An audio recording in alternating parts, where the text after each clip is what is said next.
Hey everybody, this is Grace, and yeah, I'm doing my video like this. Pardon for the view, but just wanted to get out of the house, make a video. I don't really want to go where I usually park when I just want to park out at the park at the park, because it's 4:16 and the high school buses are still, I don't know if the middle school are, but the high school buses still dropping off kids. And you know, there are going to be a lot of parents out there, people coming home from work. It's rush hours. I think it starts at like 3:30 and ends like 7:30. And they're going to be racing through the neighborhood, man. They got to hurry up and get home. Don't matter. It doesn't matter if their kids out, especially at the park. I get so sick of that. I see it so much. Sitting there and shoom, they fly by, and I'm at the park. Yeah. And it's scary, really. You know, I've questioned if some of them were going to take off my rear view mirror, and I don't have those big extended side view mirrors. So anyway, just thought I'd get out here. And I mean, that could segue into what I've really been thinking about lately, and that is, I'm so tired of seeing so much stupidity. Seriously, I was one of those raised when, you know, we were taught from childhood, you don't call anybody stupid or dumb, you know, nothing like that, and you don't tell them to shut up. Those were the rules, okay? You know, like kindergarten on, maybe even before. But so you don't say you're tired of, you know, something like, just tired of seeing so much stupidity. But it's true. It really is. Illogical thinking, people who have biases, and, you know, ignorance. That was another word. As I got older, you didn't use the word ignorance.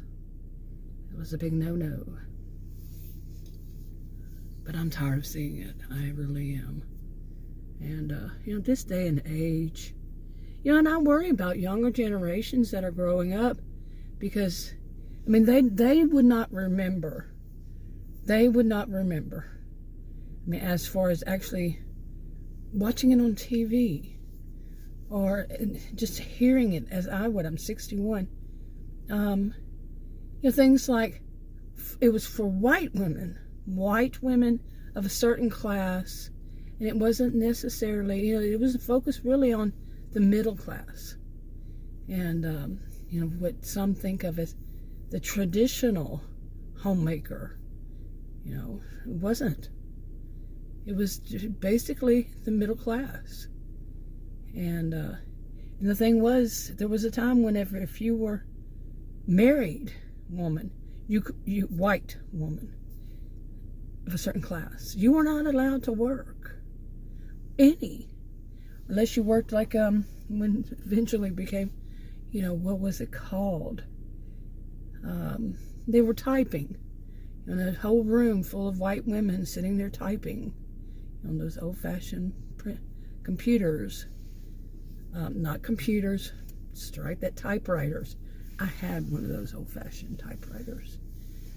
I remember those IBM Selectras. Oh man, get your fingers stuck in one of those. And even before that, you could get your fingers stuck and really mess up your fingers and your fingernails. And then it was the IBM, and then Selectra and Electra, I think. My first computer was a Commodore. Or was it a VIC? It was still a Commodore, right?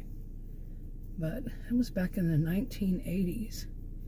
1982 or somewhere around there. But before that, they were rough. And the girls in my school, high school, I think it was 9th grade, we had to learn things. We had to learn how to type on those old-fashioned typewriters, because there was nothing else. That's all they had. And we also had to learn shorthand. I learned shorthand I seriously doubt I could do any of it now. But yeah. Why am I on this?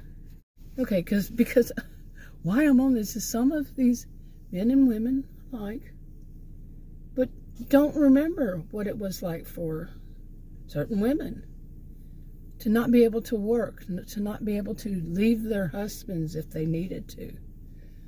They could not work. They could not work outside the home. I mean, they couldn't work in the home either, unless they took in somebody's laundry, doing their laundry. But that was reserved usually for those who weren't middle class. I don't like to say lower class. That takes on a whole new meaning, but it could. But you get what I'm saying. And then like I said, why am I on this? Because I feel like you need to watch it. Oh man, turn on the news. Can't you see it moving this way? You're supposed to be home. And back then, I mean, I actually heard growing up, I've mentioned my favorite question, or more like a statement, was why? When I was a child, ever since I was a child, still is my favorite question. Why? Why? You know, make people try to actually state it in some kind of logical fashion, and quite often people can't.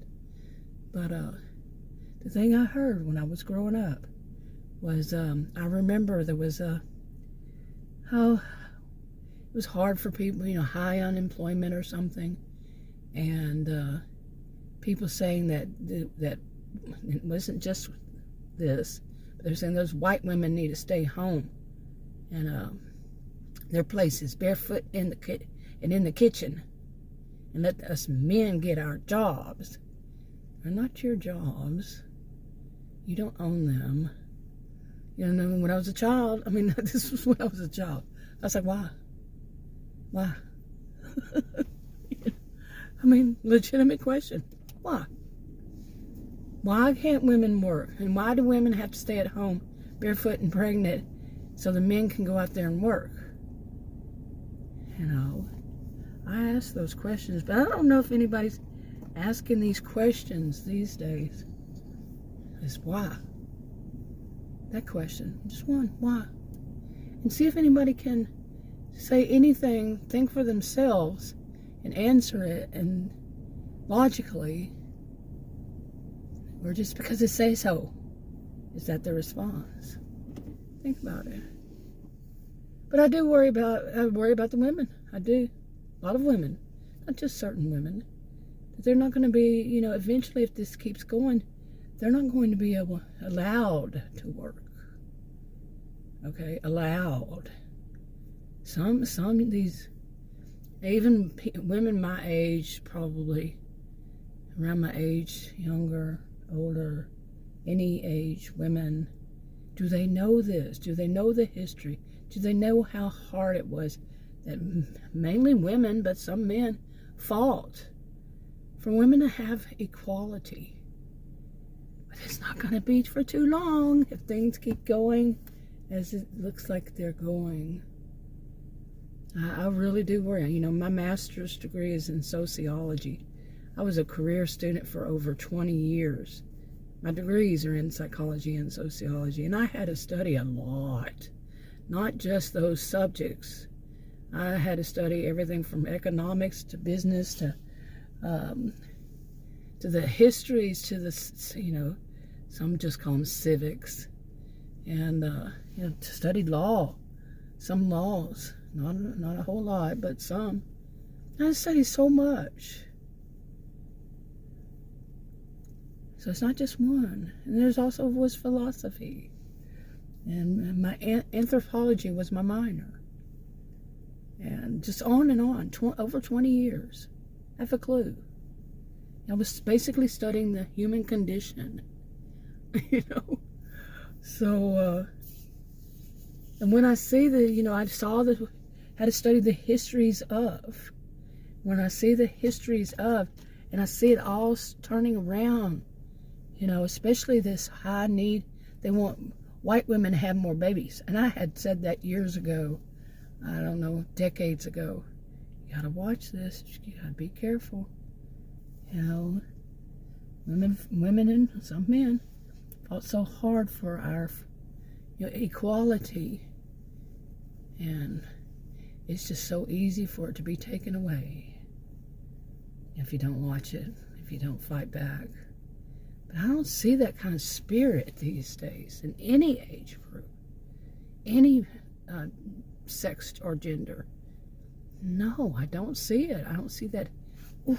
Too much of it. There's some, but not enough. Well, we're not gonna allow this to happen. I don't see that. And I'm talking legally. I'm not talking radicals. I'm talking legally. To fight, stand up. Why is my phone doing that? Do you see that? It's going blink, blink. Okay, now that I'm watching it, let's see if it actually does it. Nope. But I see it out of the corner of my eye.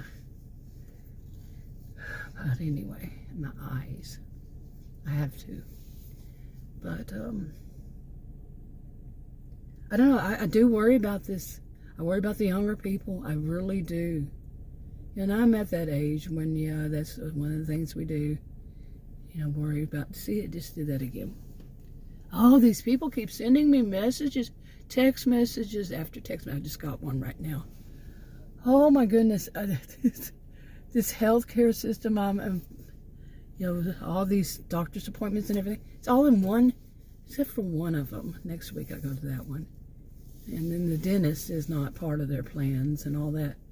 But my goodness, they will send several texts a day. They even send a text saying they're going to send a text, or they'll send a text saying you have a text.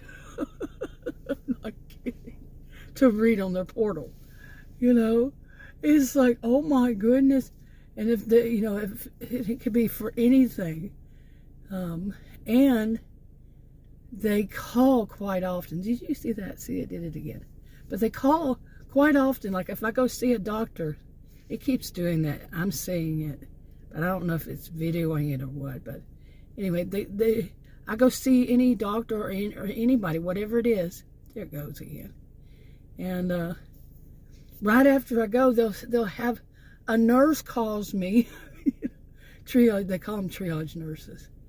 Like I go to the hospital, then the nurse calls me, and somebody from the office usually, we have, or they send text saying, no, you need to reschedule, and here's your next appointment. Well, I know where my next appointment is. I was right in the office, and we just made the appointment. I'm serious. It's like, I am not one of those to walk around with my cell phone. I do not. My cell phone is usually in the other room, whatever other room. And, no, I don't walk around with it and sit there and check every text. Ooh, is somebody texting me? Ooh. No, I don't like to text. I really don't. It's a good thing I don't really have anybody who does either, who likes to text. But my goodness, they send a lot. Yeah. Somebody didn't know what a straight line is for those bricks. Goodness. But they could, segue back into something else. I mean, along this line, the whole thing, I'm hearing a lot of, more and more about people any age. I'm not picking on any age group. I don't do that. Although a lot do pick on baby boomers. Stop being childish. Whatever age you are, stop. That's ageism. Stop. Okay. I don't give anybody any advice, but come on, seriously? Goodness. Anyway, but I hear a lot about people, like I said, any age, that they don't like to talk on the phone. They don't like to make a phone call or answer phone calls. It causes them anxiety. Okay, they'd rather text. And I was around whenever this became a thing. I had my cell phone. I keep saying 2002, but no, I had my first cell phone from before then. And as I mentioned, back in the 90s, Adam designed circuitry. He's an electrical engineer design out in Silicon Valley.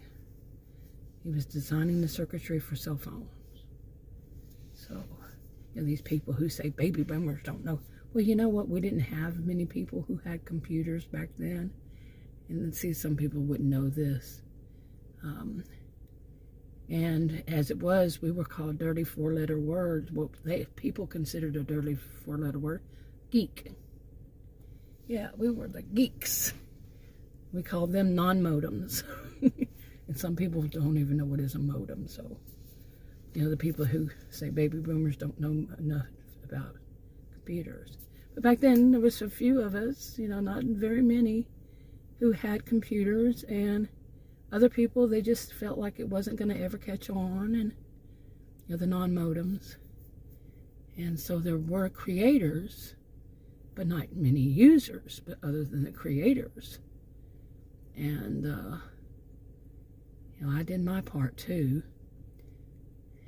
And so now there's just a bunch of users, but very few creators. So, of any age. Anyway, that about, experiencing anxiety to have a phone conversation. Wow. That does not sound good to this sociologist at all. Social and behavioral scientist. At all. And like I said, I was there when people started switching from actually making phone calls to one another to where they wanted to text one another. And it was so annoying. I mean, this is how the conversation's going to go. And you can misread those so many times because you don't hear the intonation. You just don't get the feel of what the person is saying. You're just seeing text. So easy to misinterpret what they're saying. How many relationships get ruined because of that? Seriously. Then again, how many people are thought of as fools because they believe the person who's texting them is saying something in a good way when they're actually saying something in a bad way. Seriously. So people who fear, why they're having this anxiety, they don't really say. They just state that they feel anxiety having a phone conversation. I'm not a fan myself of, like telemed, especially when it's more like Skype, that kind of thing. Because no, my experiences so far with either one, just the, med, just the voice or in the video, either one of them. My experiences so far is not that great. No. I personally, I like to actually see the person, in person, because on video, I look at myself and I said, who is this person? Then again, once I turned 59, since I was 59, I'm 61, I don't recognize myself in the mirror. It's like, who is this person? So much change, including sudden weight gain. Oof, man. Yeah. But in those health conditions, boom, boom, boom, boom, back to back. Anyway, this is stream of consciousness, somewhat. But I worry about, like I've said more than once, all the,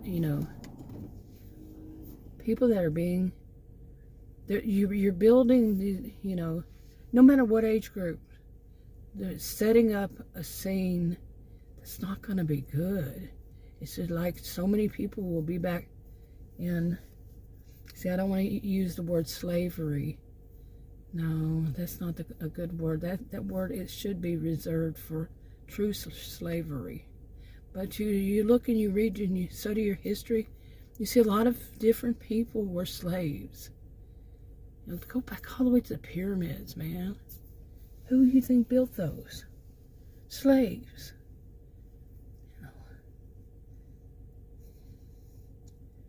But can you say, like there used to be something, I don't know who to quote for, but it was something about back in the 60s and 50s.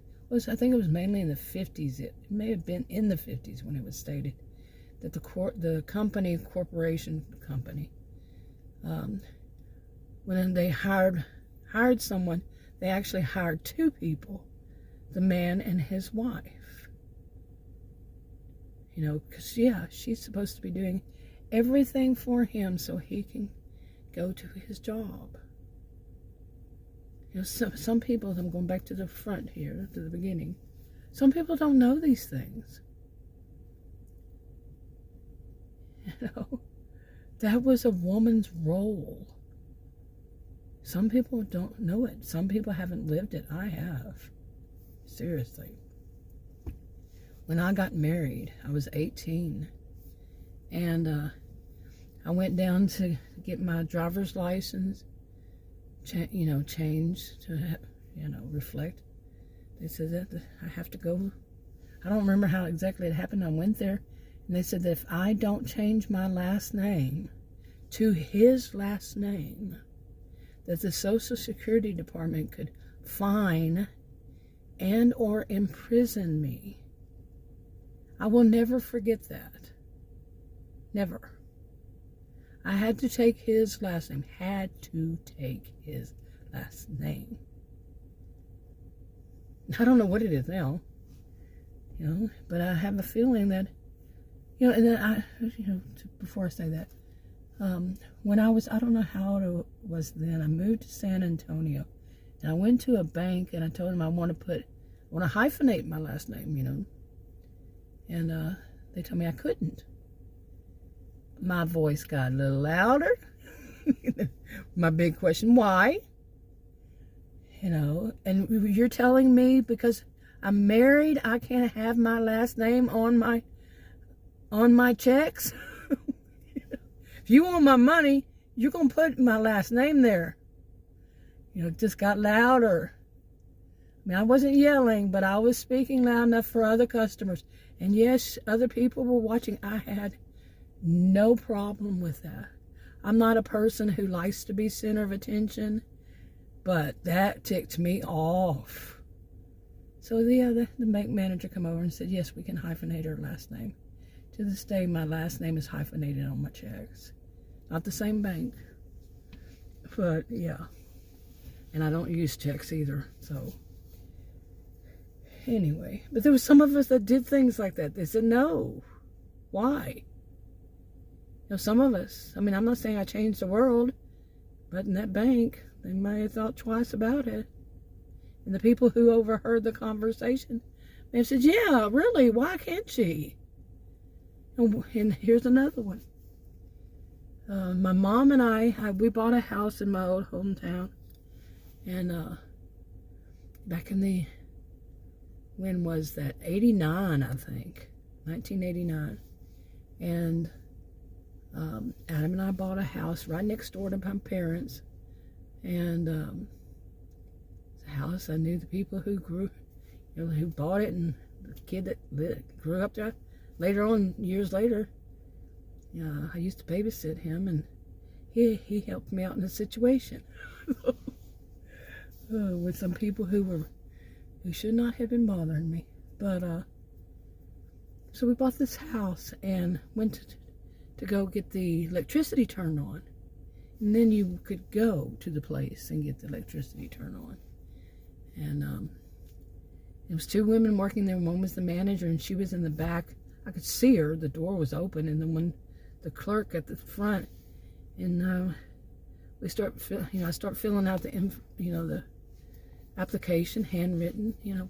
People did things like that back then. Actually knew how to write.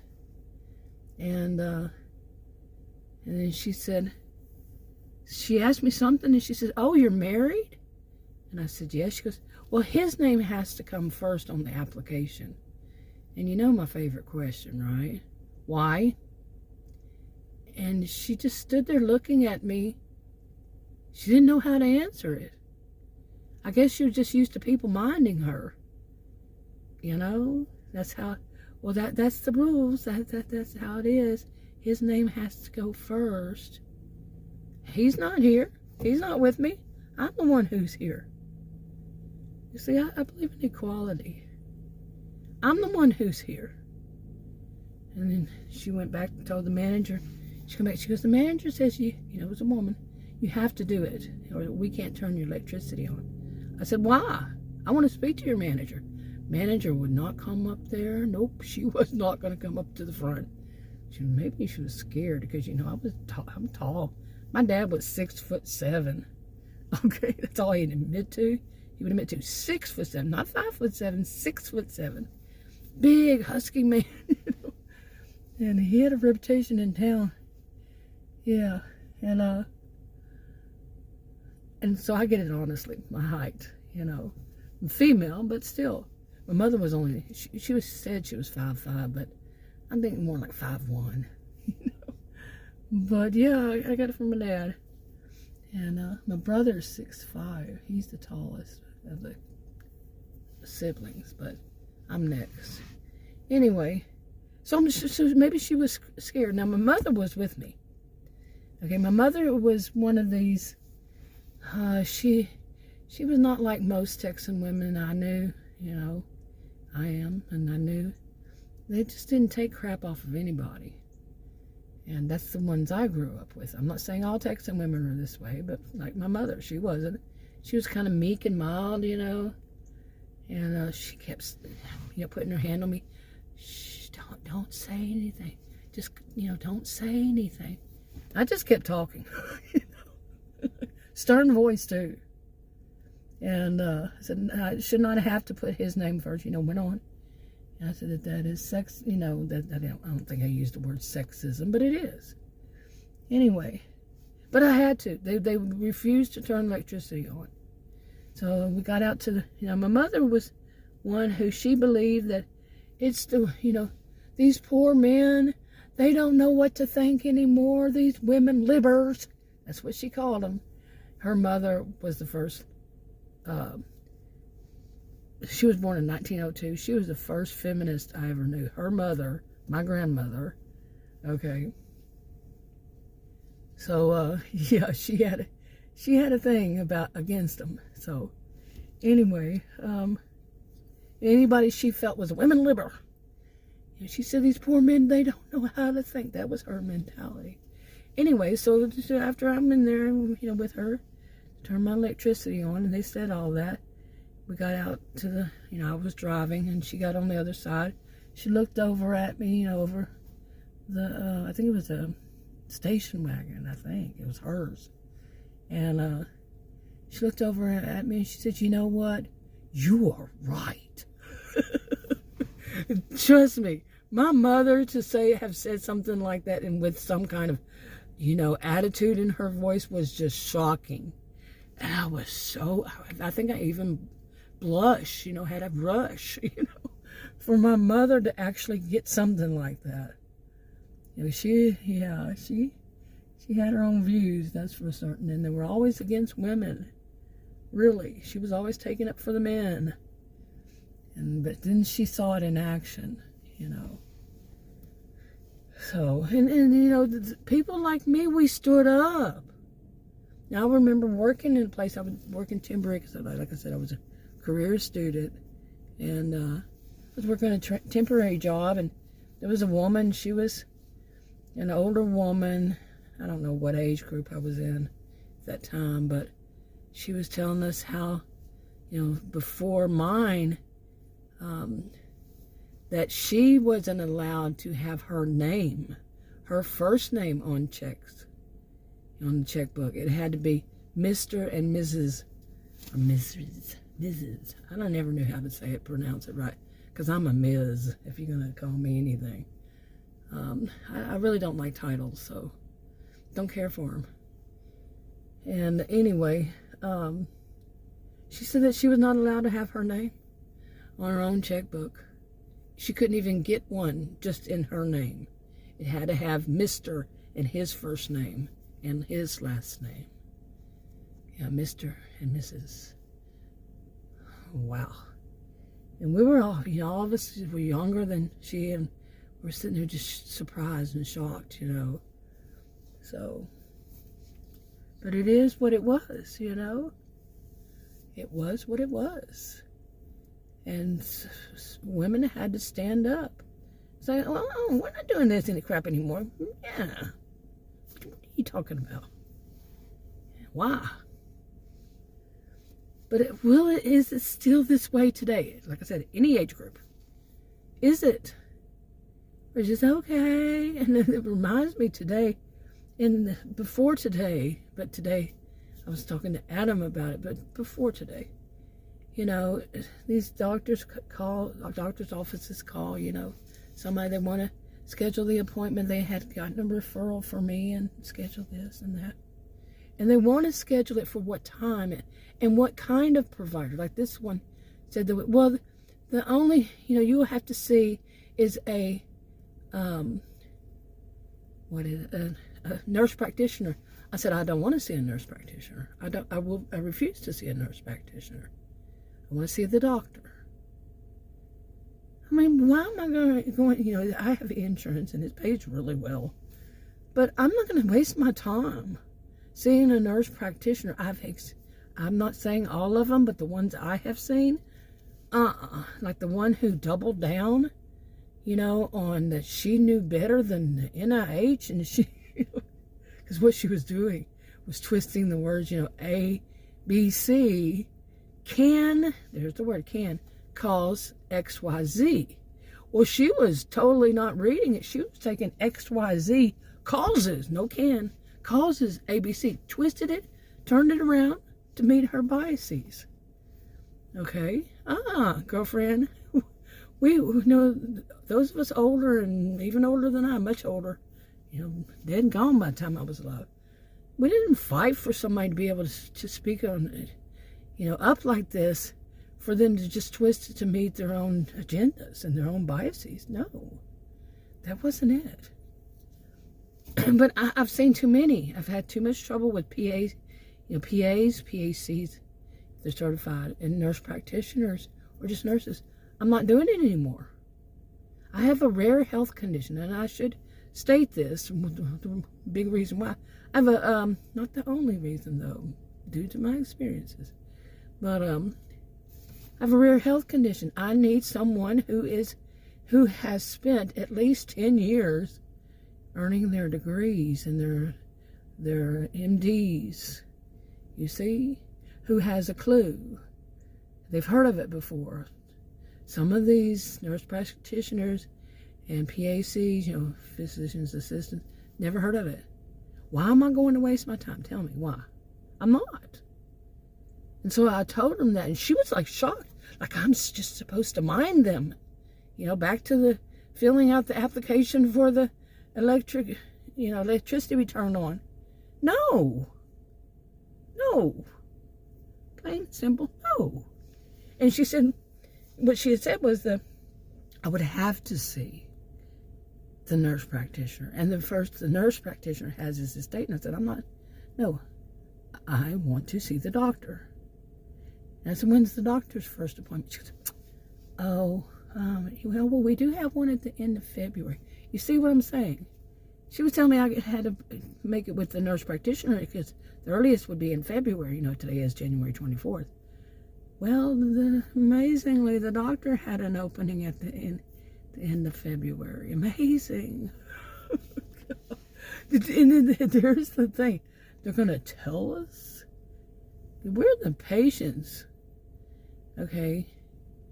It's not, you know, the doctor's office and staff who's way up high. It's the patients. It's supposed to be really equal. You know, the doctor and the patient on equal terms, but the patient has the last say in anything. That's how it's supposed to be. I was a career student, remember? You think I didn't study some of that? I am not a voice of authority on anything medical. So, period. But this kind of thing, that we were taught this, you know. So it's not them, even the staff, man, they've elevated themselves up to the level of the doctor. Some of them. I'm not saying all. I'm saying it's my experience, though. Okay, too much, too many times. Not all. Too many, though. So no, you're not going to tell me that I'm going to have to see the nurse practitioner when I need to see the doctor. And remember, there was that one mentioned before that I kept calling, and every time I said, I need to see the doctor. And because of one of the things, I had to see the doctor. Okay, not the nurse practitioner, not the PA, the doctor. I'd get there, doctor wouldn't be available. Uh-oh, Adam's coming out. I'm going to wrap this up. It's gotten too long.